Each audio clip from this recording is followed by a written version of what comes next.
नमस्कार दोस्तों आज मैं आपके लिए इलेक्ट्रीशियन ट्रेड परिचय का एक नया वीडियो लेकर आया हूं, जो कि हम लोग चैप्टर नंबर 2 में पढ़ने वाले हैं।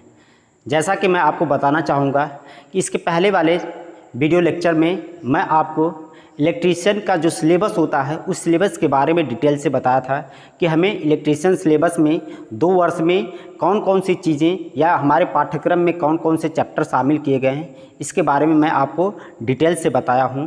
अगर आप उस वीडियो लेक्चर को न देखे हों तो ज़रूर जाकर पिछले वाले वीडियो लेक्चर को देखिएगा। आज मैं आपको इलेक्ट्रीशियन ट्रेड परिचय के बारे में बताऊंगा। दोस्तों, बहुत सारे बच्चों को एक कन्फ्यूजन होती है कि इलेक्ट्रीशियन ट्रेड होता क्या है, यह हमें किस चीज़ के बारे में जानकारी देता है, यह कोर्स हम करें तो क्यों करें, इसके फ़ायदे क्या होते हैं, इसके नुकसान क्या होते हैं, इसके लिए करने के लिए हमें योग्यता की क्या ज़रूरत पड़ती है, इसके लिए सैलरी कितना होना चाहिए। बहुत सारे बच्चों को उनके दिमाग में अनेकों तरह के क्वेश्चन होते हैं।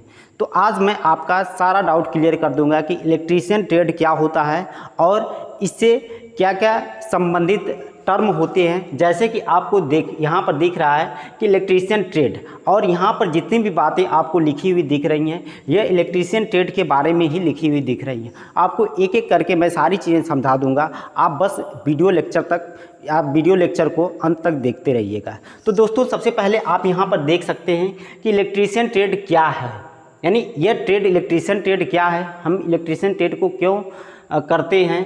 तो यह आपको इलेक्ट्रीशियन ट्रेड क्या है, उसके बाद जो है आपको इसको करने के लिए क्वालिफ़िकेशन की क्या आवश्यकता पड़ती है। नेक्स्ट अगर आप बात करें तो इस ट्रेड को करने के लिए आपके पास एज लिमिट कितना होनी चाहिए, इसके साथ साथ इस कोर्स में आपको क्या सिखाया जाता है यह आप जान पाएंगे कि इलेक्ट्रीशियन ट्रेड जब आप करते हैं तो इस कोर्स में आपको क्या क्या सिखाया जाता है। यानी आगे नेक्स्ट आपको मिलेगा कि कोर्स करने के बाद आपको रोज़गार के कहाँ कहाँ अवसर प्राप्त हो सकते हैं, ये सभी बातें आप जान पाएंगे। फिर रोज़गार जो आप प्राप्त करेंगे उस जॉब की प्रोफाइल कैसी होगी यह आप जान पाएंगे। उसके बाद आप इलेक्ट्रीशियन ट्रेड करने के बाद आपकी सैलरी कितना हो सकती है यह आप जान पाएंगे। इसके साथ साथ इलेक्ट्रीशियन ट्रेड में जो पढ़ाया जाता है उसका सिलेबस क्या होता है, यह बहुत बच्चों को कन्फ्यूजन होता है कि हमें क्या चीज़ें पढ़ना होता है, यह आप जान पाएंगे। उसके बाद आप जानेंगे कि NCVT SCVT क्या होता है। इसके साथ साथ NSQF लेवल क्या होता है, इसको आप जान पाएंगे। और कोर्स करने के बाद आप क्या करें या क्या ना करें, इन सभी बिंदुओं के बारे में आप डिटेल से आज जान पाएंगे। तो उम्मीद करता हूँ कि वीडियो लेक्चर आप अंत तक देखेंगे। और आपने मेरे चैनल को सब्सक्राइब नहीं किया है तो प्लीज़ सब्सक्राइब करिए और अपने दोस्तों में शेयर करिए, ताकि उन बच्चों को भी फ़ायदा हो जो इलेक्ट्रीशियन ट्रेड से अपने कोर्स को कर रहे हैं या इलेक्ट्रीशियन ट्रेड से अपनी तैयारी को स्टार्ट करना चाहते हैं। उन सभी बच्चों के लिए ये वीडियो लाभकारी होगा। तो सबसे पहले आइए देखते हैं कि यह इलेक्ट्रीशियन ट्रेड क्या होता है। तो सबसे पहले आप देखिए कि यह एक लोकप्रिय ट्रेड है, यानी इलेक्ट्रीशियन जो ट्रेड होता है ITI बच्चे बहुत सारे ट्रेड से करते हैं, जैसे फीटर से करते हैं, टर्नर से करते हैं, बेल्डर से करते हैं, मशीनिस्ट से करते हैं, कोपा ट्रेड होता है इससे करते हैं। लेकिन तो इन सब में जो होता है, जो इलेक्ट्रीशियन ट्रेड होता है, यह बहुत ही पॉपुलर होता है। इसके पॉपुलर होने के पीछे बहुत सारे रीज़न होते हैं, बहुत सारे कारण होते हैं। क्योंकि आप जानते हैं कि कोई भी बच्चा अगर इलेक्ट्रीशियन ट्रेड से कहीं किसी कंपनी में अपनी जॉब को स्टार्ट करने के लिए जाता है तो उसको इलेक्ट्रीशियन से ज़्यादा डिमांड होती है कि बच्चे इलेक्ट्रीशियन से करके आए, क्योंकि हर जगह इलेक्ट्रीशियन का काम होता है। उसके साथ साथ आप देखे होंगे कि गवर्नमेंट सेक्टर में भी बहुत सारी इलेक्ट्रीशियन के थ्रू वैकेंसी आती हैं। जैसे आपका UPPCL TG2 में बिजली विभाग में आपकी वैकेंसी आती है, UPRVNL में आपके लिए वैकेंसी आती हैं। आपके लिए मेट्रो, जितने भी मेट्रो के जोन हैं, Delhi metro, Lucknow metro, Jaipur metro, Rajasthan metro, जहाँ भी मेट्रो के जोन हैं वहाँ से आपके लिए वैकेंसी आती है, पावर ग्रिड में आती है। फिर आपका जो भी नवरत्न या महारत्न कंपनियाँ, वहाँ से आपके लिए वैकेंसी आती है। तो बहुत सुनहरा अवसर होता है बच्चों को इलेक्ट्रीशियन ट्रेड से करने के लिए, और वो अपनी जॉब को या तो गवर्नमेंट सेक्टर में या प्राइवेट सेक्टर में बड़ी आसानी से स्टार्ट कर सकते हैं। तो इसलिए आपको यह एक लोकप्रिय ट्रेड बना देता है इलेक्ट्रीशियन। इसके साथ साथ यह आपको इलेक्ट्रीशियन बनने की ट्रेनिंग देता है, यानी आप इलेक्ट्रीशियन ट्रेड कर लेते हैं तो आप एक इलेक्ट्रीशियन बन जाते हैं, यानी आप किसी भी काम को करने में दक्ष हो जाते हैं। आप आसानी से कोई पैनल है उसको बना सकते हैं, किसी पैनल में फॉल्ट है, किसी मशीन में कोई ख़राबी आ गई है उसको आप रिपेयर कर सकते हैं। आपको सारी जानकारी हो जाएगी, motor binding, transformer binding, industries में, डोमेस्टिक में हम लोग वायरिंग कैसे करते हैं, ये सभी बातों के बारे में आपको जानकारी हो जाएगी। तो इसलिए यह आपको इलेक्ट्रीशियन बनने की ट्रेनिंग देता है, इलेक्ट्रीशियन ट्रेड। तो आपको उम्मीद है कि समझ में आ गया होगा कि इलेक्ट्रीशियन ट्रेड क्या होता है। यह एक लोकप्रिय ट्रेड है, यह आपको इलेक्ट्रीशियन बनने की ट्रेनिंग देता है। दूसरी बात कि इलेक्ट्रीशियन ट्रेड करने के लिए आपके योग्यता क्या होना चाहिए, तो सबसे पहले मैं आपको जानकारी के लिए बता दूं कि इलेक्ट्रीशियन ट्रेड को करने के लिए मिनिमम योग्यता कम से कम आपको हाई स्कूल पास होना चाहिए। वे बच्चे जो हाई स्कूल पास हैं वो ITI इलेक्ट्रीशियन ट्रेड से कर सकते हैं, वो भी हाई स्कूल विज्ञान और गणित वर्ग से होना चाहिए, यानी हाई स्कूल में उनका विज्ञान और गणित होना चाहिए। वही बच्चे आप जो है इलेक्ट्रीशियन से आप ITI कर सकते हैं।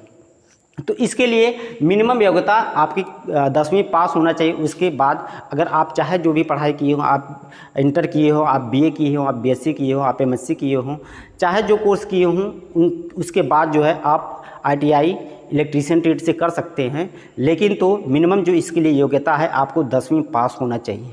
तो यह आपको समझ में आ गया होगा कि इसके लिए क्वालिफ़िकेशन की क्या ज़रूरत पड़ती है। उसके बाद अगर मैं नेक्स्ट बात करूं तो एज लिमिट क्या होनी चाहिए, तो एज लिमिट के लिए मिनिमम एज आपको 14 वर्ष, यानी अगर आप 14 वर्ष की उम्र पार कर लिए हैं, यानी आप लगभग में हाई स्कूल पास करते करते बच्चे की उम्र 14-15 साल हो जाती है, यानी मिनिमम उम्र जो है आपकी 14 वर्ष और मैक्सिमम 40 वर्ष होनी चाहिए, यानी 14 से 40 के बीच में आप इलेक्ट्रीशियन ट्रेड को कर सकते हैं। और इसमें जो ST SC का बच्चा है उसको 5 वर्ष की और जनरल और OBC में 3 वर्ष की छूट भी मिलती है।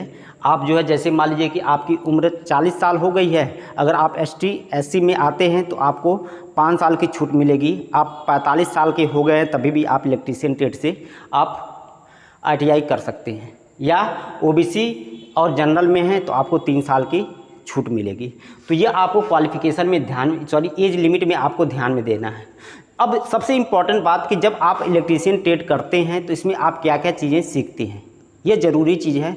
आप जैसे मैं आपको बताना चाहूँगा कि कोर्स में आप क्या क्या सीखते हैं, तो यहाँ पर कुछ बातें आपको दिखाई दे रही हैं या लिखी हुई दिख रही हैं कि आपको ये जानकारी देंगे कि आप जब इलेक्ट्रीशियन या से ITI करते हैं तो आप क्या क्या चीज़ों को सीख पाते हैं। सबसे पहली बात कि स्विच बोर्ड एवं अन्य विद्युत उपकरणों के कनेक्शन करना आप जान जाते हैं।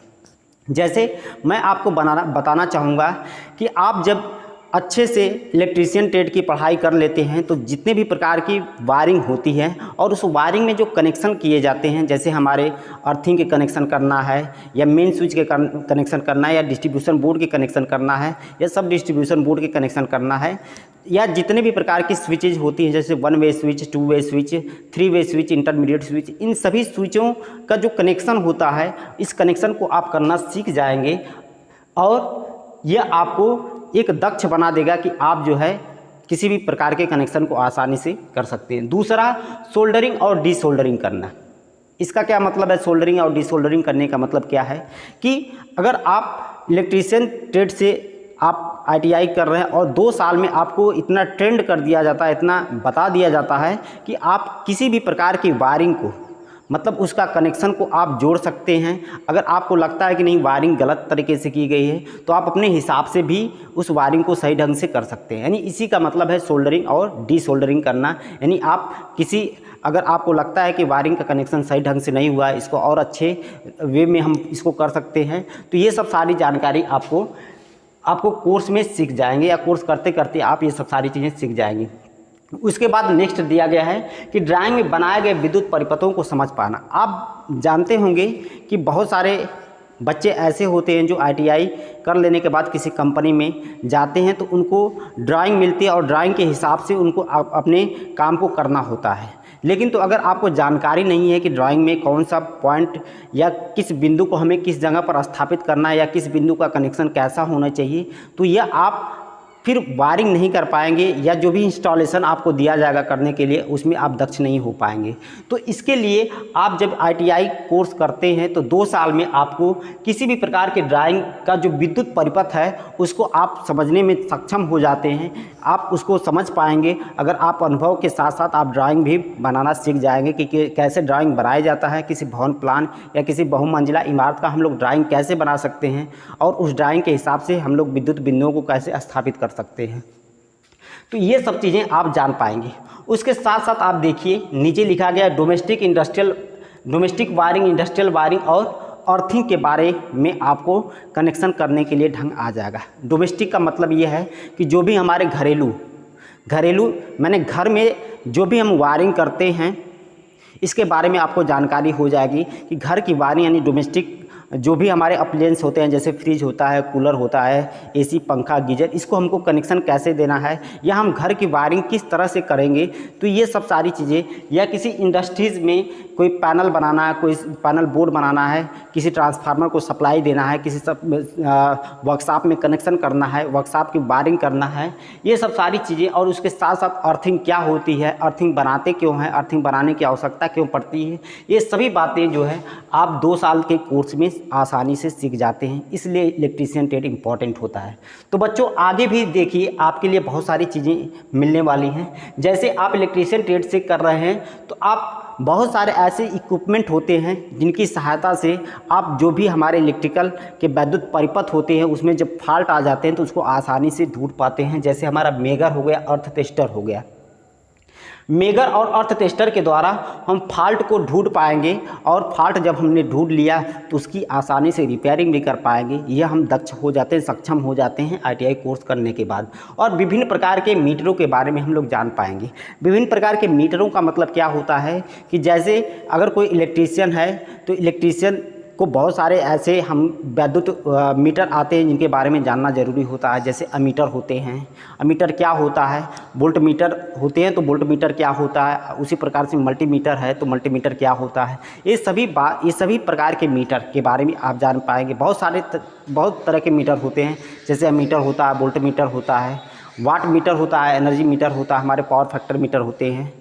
तो इस मीटरों के बारे में आपको एक अच्छी जानकारी हो जाएगी, इसके कनेक्शन कैसे किए जाते हैं, अगर इन मीटरों में कोई फॉल्ट आ जाता है तो इसको हम कैसे सही कर पाएंगे और इन मीटरों के द्वारा हम लोग रीडिंग कैसे ले पाएंगे। ये सब सारी चीज़ें आप जान पाते हैं जब ये कोर्स को आप करते हैं। तो इसके साथ साथ आप जो है आर्मेचर बाइंडिंग, मोटर बाइंडिंग और ट्रांसफार्मर बाइंडिंग यानी छोटे से छोटी बाइंडिंग और बड़े से बड़े लेवल की बाइंडिंग आप सीख पाते हैं इलेक्ट्रीशियन कोर्स जब आप करते हैं तब।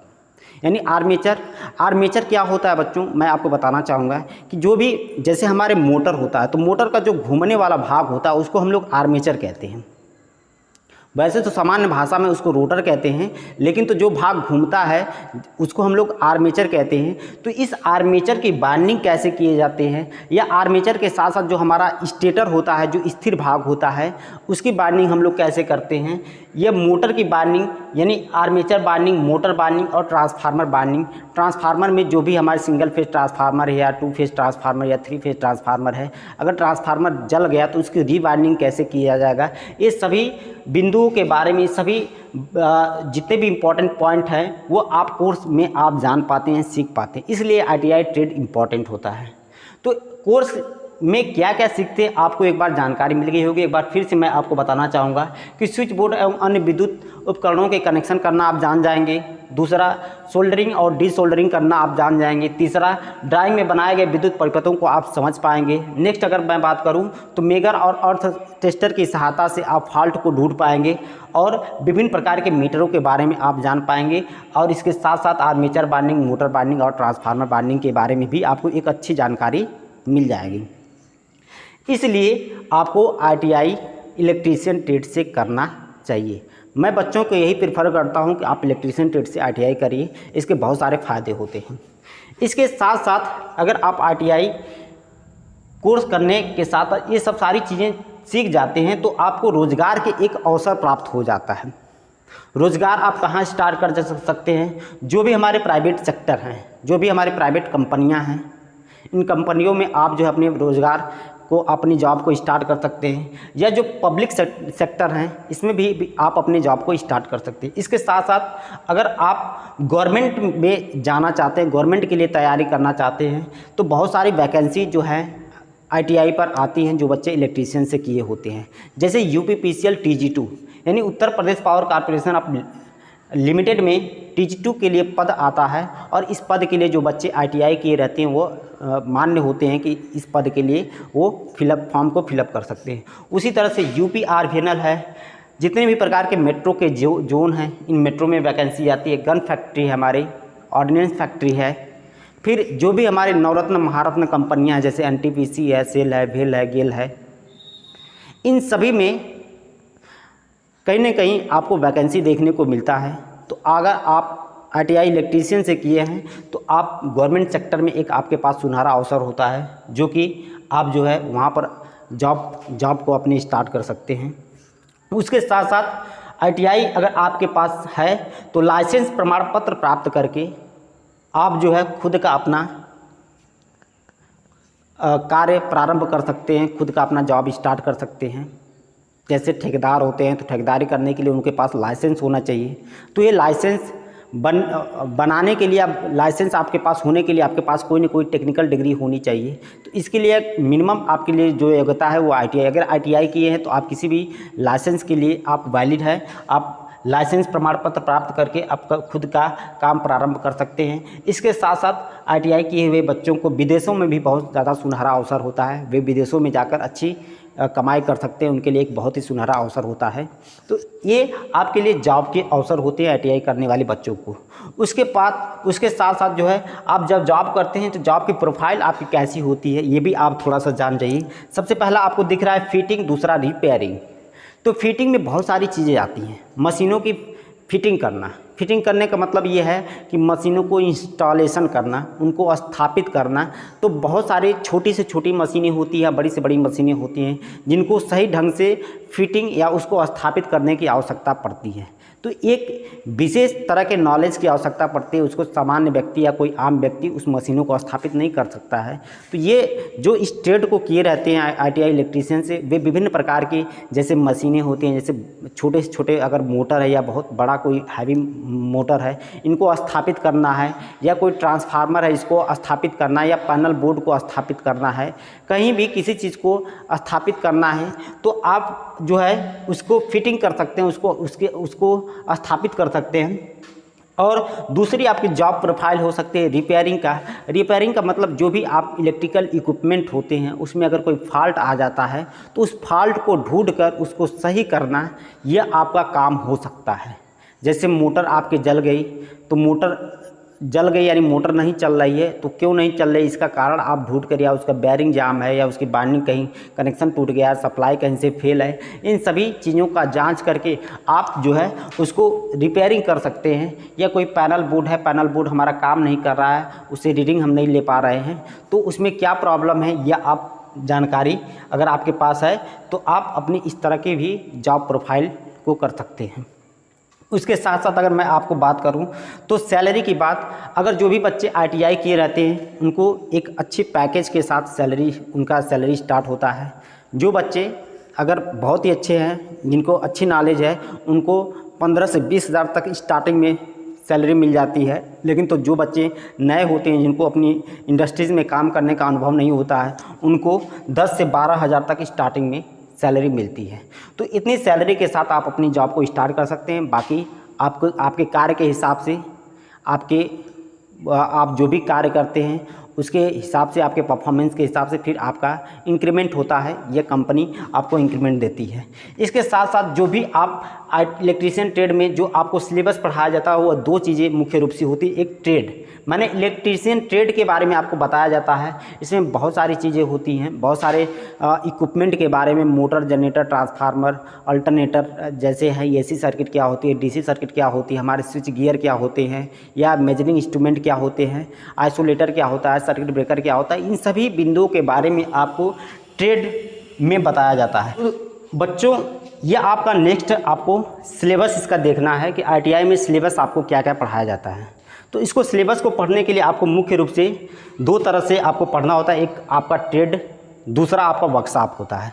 तो ट्रेड में बहुत सारी चीज़ों के बारे में आपको बताया जाता है। जैसे आप अपना जब ट्रेड पढ़ते हैं तो उसमें आपको यह जितने भी प्रकार के इलेक्ट्रिकल इक्विपमेंट होते हैं, जैसे हमारा रजिस्टेंस क्या होता है, हमारे इंडक्टर क्या होते हैं, कैपेसिटर क्या होते हैं, इनको हम लोग कैसे जोड़ते हैं, सर्किट में हम लोग कैसे प्रयोग में लाते हैं, इन सभी के बारे में आप जान पाएंगे। इसके साथ साथ विभिन्न प्रकार के परिपथों के बारे में आप जान पाएंगे, जैसे एसी परिपथ क्या होता है, डीसी परिपथ क्या होता है। इसके साथ साथ बहुत सारी मशीनें होती हैं, जैसे आपकी डीसी मशीन के अंतर्गत डीसी मोटर होता है, डीसी जनरेटर होता है। उसके साथ साथ आपका एसी मशीनें, जैसे आपका अल्टरनेटर होते हैं, ट्रांसफार्मर होते हैं, आपके 3 फेज मोटर होते हैं। इन सभी के बारे में आप ट्रेड परिचय में आप जान पाते हैं। इसके साथ साथ बहुत सारे ऐसे आपको इस तरह से मेजरिंग इंस्ट्रूमेंट होते हैं, जैसे अमीटर होता है, वोल्ट मीटर होते हैं, वाट मीटर होता है। इन सभी के बारे में आप जान पाएंगे ट्रेड परिचय के बारे में। इसके साथ साथ आपका एक इम्पॉर्टेंट ITI इलेक्ट्रीशियन ट्रेड में जो इनका पार्ट्स होता है वो वर्कशॉप होता है। आप जो है वर्कशॉप में बहुत सारे तरह के प्रैक्टिकल आप कर सकते हैं, जैसे मोटर जनरेटर सेट क्या होता है, इसका कनेक्शन हम लोग कैसे करते हैं, पावर बैंक क्या होता है, इसको आप जान पाएंगे अपने वर्कशॉप में। तो वर्कशॉप में बहुत सारे प्रकार के आपको टेस्टिंग इक्विपमेंट लगे होते हैं, जो कि आप जब वर्कशॉप में जाएंगे तो उन सभी बिंदुओं के बारे में आप देख पाएंगे, उनके बारे में जानकारी ले पाएंगे। तो दोस्तों, आपको सिलेबस के बारे में जानकारी हो गई होगी। अब आगे आपको 2 चीज़ें और दिख रही हैं, NCVT और SCVT क्या होता है। तो मैं आपको जानकारी के लिए बताऊँ कि ये NCVT और SCVT ये अलग अलग बोर्ड है। एक नेशनल वोकेशनल, आपका नेशनल काउंसिल वोकेशनल ट्रेनिंग होता है, जो कि आपको ITI करने का सर्टिफिकेट देता है। उसके बाद जो है आपको जो है state council of vocational training, या आपको स्टेट के द्वारा ITI करने का सर्टिफिकेट देता है। अगर आप NCVT से अगर आप ITI कोर्स को अपने कंप्लीट कर रहे हैं तो आप किसी भी स्टेट में जाकर अपनी जॉब को स्टार्ट कर सकते हैं। आपको कोई बाउंडेशन नहीं होना चाहिए, आपके पास कोई बाउंडेशन नहीं होगा कि आप जो है किस स्टेट के हैं। अगर किसी स्टेट के हैं तो किसी दूसरे स्टेट में आप जॉब को स्टार्ट नहीं कर सकते हैं। बाकी अगर आप state council of vocational training यानी आप SCVT से अगर आप ITI कर रहे हैं तो आपको कहीं ना कहीं थोड़ा बहुत रिस्ट्रिक्शन यानी बाउंडेशन आपको देखने को मिल सकती है। बाकी ये दोनों तरीके से आप ITI कर सकते हैं।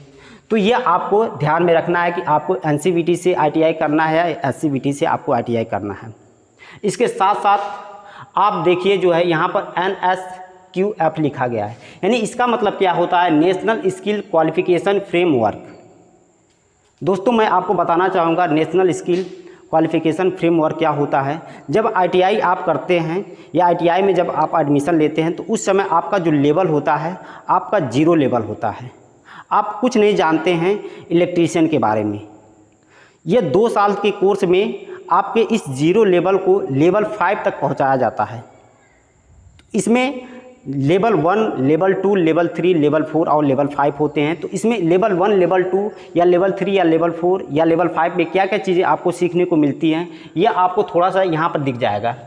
सबसे पहले आपको नेशनल स्किल क्वालिफिकेशन फ्रेमवर्क में जब आप लेवल वर्क में काम करेंगे तो सबसे पहले आपको औजारों के बारे में बताया जाएगा। औजार का मतलब क्या होता है, जो भी आप इलेक्ट्रीशियन ट्रेड में जो भी औजार या इक्विपमेंट आप प्रयोग में लाते हैं उसके बारे में आपको जानकारी होनी चाहिए कि किस काम के लिए हमें कौन से औजार का प्रयोग करना है। अगर आपको औजार के बारे में जानकारी नहीं होगी तो आप एक ट्रेंड इलेक्ट्रीशियन नहीं बन सकते। आप अपने काम में बहुत अच्छे तरीके से आप अपने काम को नहीं कर सकते हैं। इसलिए औजारों का परिचय आपको अच्छे से होना चाहिए या औजारों के बारे में आपको अच्छे से जानकारी होनी चाहिए। जब औजारों के बारे में आप जान पाते हैं अच्छे ढंग से कि किस काम के लिए हमें कौन से परफेक्ट औजार होना चाहिए तो आपका लेवल 1 कंप्लीट होता है।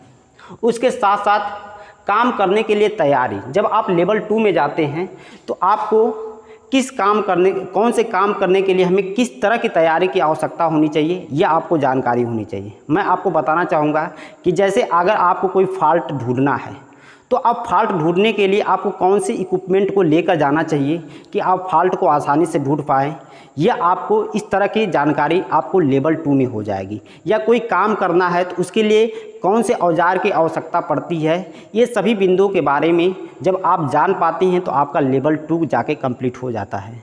तो लेवल 2 आते आते आपको ये जानकारी हो जाएगी कि हमें कौन से काम के लिए कौन से औजार या टूल्स की आवश्यकता पड़ती है। तो इतना जब जान जाते हैं तो आपका लेवल 2 आपका कंप्लीट हो जाता है। उसके साथ साथ जब आप लेवल 3 में आते हैं तो आप विभिन्न प्रकार के वायरिंग करना जान जाते हैं। विभिन्न प्रकार के वायरिंग से मतलब ये है कि जैसे आप डोमेस्टिक वायरिंग, आप इंडस्ट्रियल वायरिंग या आप कमर्शियल वायरिंग, हर तरह की वायरिंग को आप बड़ी आसानी से कर लेते हैं। इस वायरिंग को करने के लिए आपको कनेक्शन कैसे देना है, कनेक्शन के साथ साथ हमें लोड को किस जगह पर स्थापित करना है, हमारे पावर परिपथ कैसे होनी चाहिए या हमारे लाइट फैन परिपथ कैसे होने चाहिए, इन सभी बातों के बारे में या सभी बिंदुओं के बारे में आप लेवल 3 कंप्लीट करेंगे तो आपको जानकारी हो जाएगी कि आप जो है किस लोड के लिए किस तरह के वायर या किस तरह के हम लोग कंडक्टर का प्रयोग करेंगे, कहाँ पर किस तरह के लोड लगाना चाहिए, कहाँ पर कैसे सप्लाई देना चाहिए। ये सभी बातें आप जब लेवल 3 कंप्लीट कर लेते हैं तो आपको जानकारी हो जाएगी। इसके साथ साथ जब आप लेवल 4 में पहुंचेंगे तो छोटे से छोटा प्लांट या बड़े से बड़ा प्लांट, इन सभी प्लांटों की जो वायरिंग होती है, इस सभी वायरिंग का जो इंस्टॉलेशन होते हैं, उसमें जो भी बड़ी बड़ी मशीनें होती हैं जो आप काम में लाते हैं, इन सभी मशीनों को स्थापित करना है, इनका कनेक्शन करना है, ये सभी बातों के बारे में आप बहुत अच्छे ढंग से जान जाएंगे जब आप लेवल 4 में पहुँचेंगे। तो लेवल 4 कंप्लीट होने के बाद जब आप लेवल 5 में जाते हैं तो आप इन मशीनों में कोई फॉल्ट आ जाए या आपको डोमेस्टिक वायरिंग है कोई फॉल्ट आ जाए या कोई इंडस्ट्रियल वायरिंग है उसमें कोई फॉल्ट आ जाए या आपका कोई पैनल बोर्ड है उसमें कोई फॉल्ट आ जाए या कोई आपका ट्रांसमिशन लाइन है, कोई सब स्टेशन है, कोई डिस्ट्रीब्यूशन लाइन है, इसमें किसी भी तरह की अगर फॉल्ट आ जाए तो उसकी आप टेस्टिंग करके जो है आप पता कर सकते हैं कि फॉल्ट कहाँ से आया है और फॉल्ट का कारण क्या है। ये सभी बातें आप लेवल 5 तक आते आते जान जाएंगे और उस फॉल्ट को ढूंढकर आप उसको सही भी कर पाएंगे। इसलिए आपका नेशनल स्किल क्वालिफिकेशन फ्रेमवर्क के अंतर्गत आपके ये 5 लेवल कंप्लीट कराया जाता है। यानी 2 साल में आप 0 लेवल से आप लेवल 5 तक पहुंच जाते हैं। यानी सारे काम करने में आप दक्ष हो जाते हैं, आप बड़ी आसानी से सभी काम सीख जाते हैं और ये सब काम सीख जाने के बाद आप एक पूर्ण रूप से इलेक्ट्रीशियन बन जाते हैं। तो इसलिए आपको NSQF यानी लेवल 5 तक जाना है, जो कि आप जब कोर्स करते हैं तो 2 साल में आपका लेवल 0 से लेवल 5 तक पहुंच जाता है। तो दोस्तों उम्मीद है कि यह आपको समझ में आया होगा। उसके बाद नेक्स्ट अगर आपका आता है तो आप कोर्स के बाद क्या करें। बहुत सारे बच्चों को कन्फ्यूजन होता है कि हम लोग 2 साल में ITI इलेक्ट्रीशियन ट्रेड से हमने अपने कोर्स को कंप्लीट कर लिया, उसके बाद हम लोग क्या करें। तो यहाँ पर जैसे आपको दिख रहा है कि आपका कोर्स कंप्लीट हो जाने के बाद आप अलग अलग कंपनी में जाकर आप ट्रेनिंग कर सकते हैं। आप गवर्नमेंट सेक्टर में बहुत सारे ट्रेनिंग के लिए आपको अवसर मिलते हैं, वहाँ से आप ट्रेनिंग कर सकते हैं। ट्रेनिंग करने से आपको अपने कार्य के प्रति और दक्ष हो जाएंगे, अपने कार्य में त्रुटियां आपकी कम हो जाएगी और अपने कार्य का जो भी आउटपुट होगा वो उसका रिजल्ट आपका अच्छा मिलेगा। तो आप ट्रेनिंग कर सकते हैं। इसके साथ साथ आप ITI कर लेने के बाद आप जो है इलेक्ट्रिकल इंजीनियरिंग में डिप्लोमा कर सकते हैं। आपको 1 साल की छूट मिलेगी, यानी डिप्लोमा में आप एडमिशन लेकर आगे की पढ़ाई कर सकते हैं। और नेक्स्ट अगर मैं बात करूं तो आप जॉब को स्टार्ट कर सकते हैं। तो ये ITI कर लेने के बाद आप जॉब को स्टार्ट कर सकते हैं। बहुत सारा आपको जॉब का अवसर होते हैं, आप गवर्नमेंट में जॉब कर सकते हैं, आप प्राइवेट सेक्टर में या पब्लिक सेक्टर में जॉब कर सकते हैं या बाहर विदेश जाकर भी आप अपने जॉब को स्टार्ट कर सकते हैं। तो उम्मीद है दोस्तों कि यह जितने भी आपको यहाँ पर जितने भी चीज़ें आपको लिखी हुई दिख रही हैं ये सभी आपको समझ में आया होगा। मैं आपको फिर से एक बार बताना चाहूँगा कि इलेक्ट्रीशियन ट्रेड क्या होता है। जैसा कि आपको दिख रहा होगा कि ये एक लोकप्रिय ट्रेड होता है, इसमें आपको इलेक्ट्रीशियन बनने की ट्रेनिंग देता है। दूसरा इसके लिए इसको करने के लिए आपकी योग्यता क्या होनी चाहिए, तो कम से कम 10वीं पास आपको पास होना चाहिए, वो भी विज्ञान और गणित वर्ग से। अगर नेक्स्ट मैं बात करूं तो आपके लिए एज लिमिट कितना होनी चाहिए, तो मिनिमम आपकी जो है 14 वर्ष और मैक्सिमम एज लिमिट आपकी 40 वर्ष होनी चाहिए। अगर कोई बच्चा SC का है तो उसको 5 वर्ष की छूट और जनरल और OBC के लिए 3 वर्ष की छूट मिलती है। इसके साथ साथ मैं आपको यहाँ पर बताया कि कोर्स में आप जब 2 साल का कोर्स करते हैं तो उसमें आप क्या क्या सीखते हैं। इसके लिए आप जो है जैसे स्विच बोर्ड या अन्य विद्युत उपकरण के कनेक्शन करना आप जान जाते हैं, सोल्डरिंग और डीसोल्डरिंग करना जान जाते हैं। फिर ड्राइंग में बनाए गए विद्युत परिपथ के बारे में आप जान पाएंगे कि किसी भी प्रकार की ड्राइंग है तो उसका हम लोग कनेक्शन कैसे करेंगे इसके बारे में आपको जानकारी हो जाएगी। डोमेस्टिक, इंडस्ट्रियल और आप अर्थिंग के बारे में जान जाते हैं। इसके साथ साथ जो है मेगर और अर्थ टेस्टर का यूज करके आप फॉल्ट को जान पाते हैं। इसके साथ जो है आर्मेचर बाइंडिंग, मोटर बाइंडिंग और ट्रांसफार्मर बाइंडिंग के बारे में भी बड़ी आसानी से आप कोर्स करने के साथ साथ ये सब सारी चीज़ों के बारे में जान जाते हैं।